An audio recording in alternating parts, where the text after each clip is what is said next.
Na konci 18. a v prvej polovici 19. storočia ležala dedina Horelica v tesnom objatí hlbokých lesov. Hoci bola úzko prepojená so susedným mestečkom Čadca, administratívne dýchala vlastným, samostatným životom.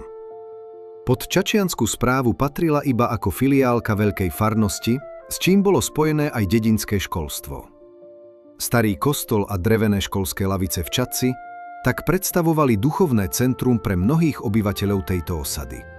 V roku 1785 žilo v drevených chalupách pod horami 785 duší.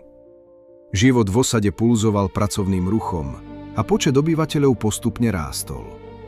Keď sa kalendár pretočil na rok 1828, dedina sa rozrástla na 1088 usilovných ľudí. Pracujúci roľníci, pobehujúce deti a dym stúpajúci z kamenných komínov dotvárali obraz prosperujúcej osady. Tento rozkvet však kruto prerušili neúrodné roky a strašný hladomor.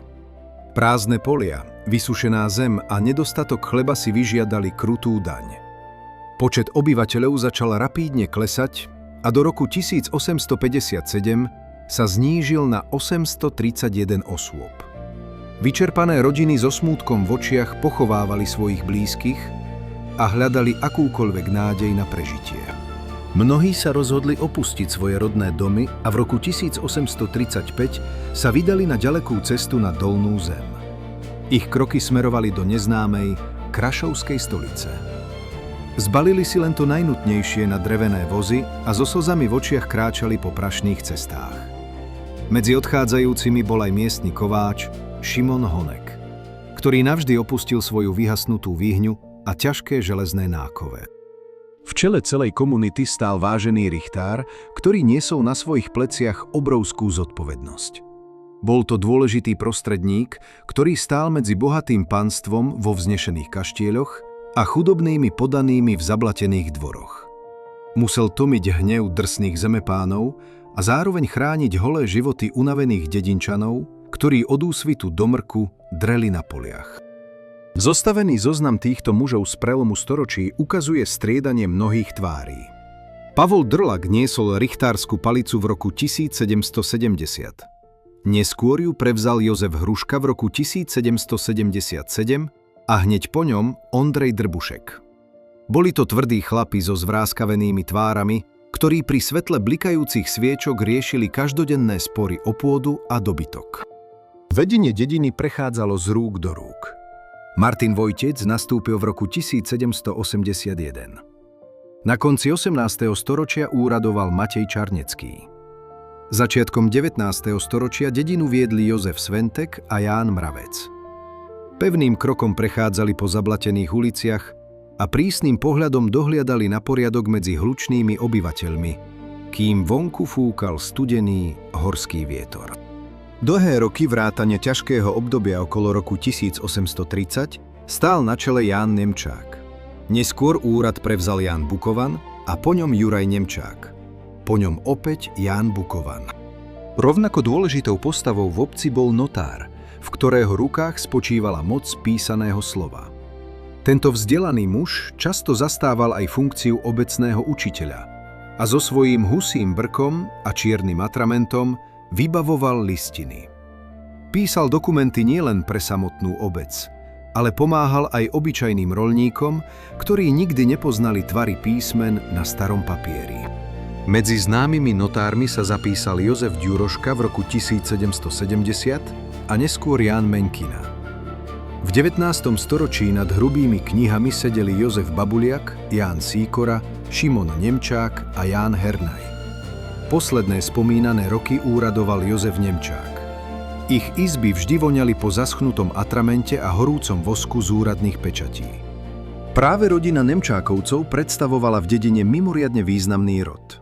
Viacerí jej príslušníci zastávali tie najvyššie pozície richtárov a rovnako aj notárov. Táto skutočnosť bola jasným dôkazom ich vysokej gramotnosti a vzdelania.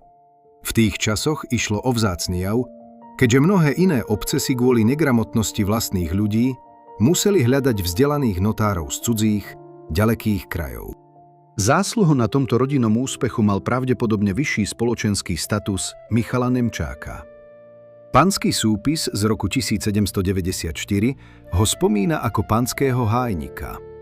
Jeho zelený lovecký kabát a nabitá puška znamenali rešpekt.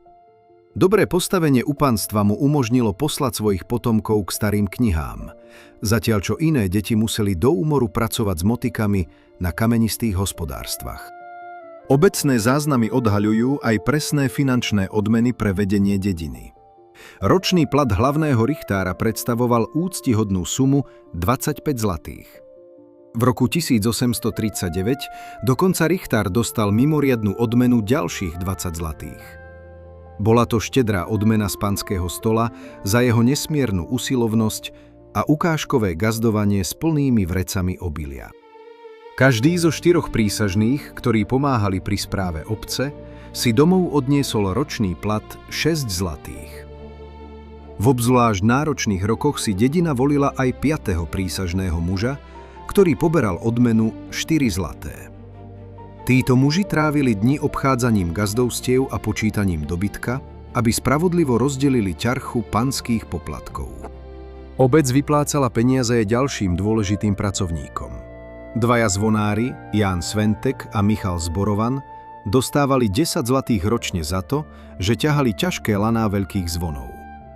Nočne vartáši a hájnici, ktorí s lampážmi a hrubými palicami chránili spiacu dedinu a temné lesy, dostávali 18 zlatých. Notár, ponorený v listinách, poberal 25 zlatých. Peniaze do obecnej pokladnice plynuli od 20 platiacich zárubkov. Roľníci museli odovzdávať dávky nielen za svoje drevené domy, ale aj za každý kus chovaného dobytka, kravy či ovce. Celková suma vybraných daní, ktoré zvierali v mozoľnatých rukách výbercovia, sa zvyčajne pohybovala na úrovni okolo 1400 lesklých zlatých. Obecný rozpočet musel pokryť aj duchovné potreby. V roku 1841 poskytla Horelica financie na opravu miestneho dreveného kríža. Z obecných peňazí sa nakúpili železné klince, voňavý smrekový šindeľ a miestnemu majstrovi za jeho presnú prácu vyplatili odmenu vo výške pol zlatého. Obnovený kríž sa tak mohol opäť týčiť k nebesám. V roku 1844 obec Horelica zaplatila výrobu nového dreveného kríža.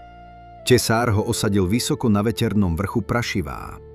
Zaujímavosťou je, že podľa tohto strmého kopca niesla dedina pôvodne meno Podprašivá. Zhotovenie tohto symbolu zverili šikovnému majstrovi Jozefovi Čarneckému. Za tesárskú prácu s ostrou sekerou vyplatila obec majstrovi 12 zlatých.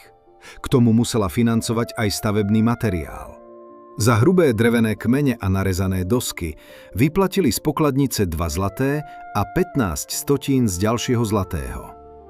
Vďaka tejto investícii sa mohol posvätný symbol týčiť nad širokou a hlbokou dolinou. V tom istom roku prebehla aj jedna neobvyklá preprava. Miestny obyvateľ Ján Vojček opatrne naložil na svoj konský povoz vzácny náklad.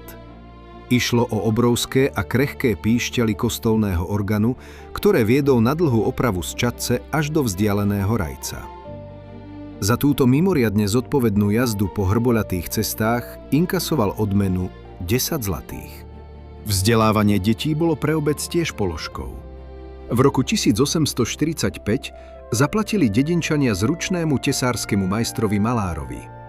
Ten z voňavého dreva vyrobil desiatky hladkých školských tabuliek, na ktoré mohli malé detské ruky trénovať prvé písmená. Za odvedenú prácu zinkasoval tesár zaslúženú odmenu rovných 5 zlatých. Na dravých vodách Horelického chotára sa podľa súpisu z roku 1781 otáčali drevené kolesá 2 vodných mlynov. Jeden z nich mal prenajatý zručný mlynár Juraj Plaček, ktorý okrem mletia bielej múky prevádzkoval na dravom prúde aj hlučnú vodnú pílu na rezanie mohutných stromov. O 10 rokov neskôr sa však otáčalo už len koleso jedného mlyna. V dedine nepracovali len roľníci, ale aj skúsení remeselníci. V roku 1781 tu za drevenými krosnami sedeli 4 tkáči, ktorých ruky neustále prehadzovali čonky a vyrábali hrubé ľanové plátno. Pri sálajúcej peci a žeravom uhlí stál jeden silný kováč, ktorého ťažké údery kladiva na nákovu sa ozývali celou dolinou. Centrom spoločenského života bola nepochybne dedinská krčma. Zmluva z roku 1777 hovorí, že ju mal prenajatú Šimon Beleš, ktorý s medným roľníkom čapoval napenené pivo. Na začiatku 19. storočia už za výčapným pultom s hlinenými krčahmi stál Abraham Weichertz po boku svojej pracovitej manželky Rozárie Franklovej. Abraham z Rozáriev naplnili svoj dom detským smiechom, keďže do roku 1825 vychovali spolu 5 detí, z ktorých boli minimálne 3 silní synovia. Jeden zo synov, nesúci po otcovi meno Abraham, prebral rodinnú živnosť a pokračoval v rozlievaní alkoholu vo voňavej horelickej krčme.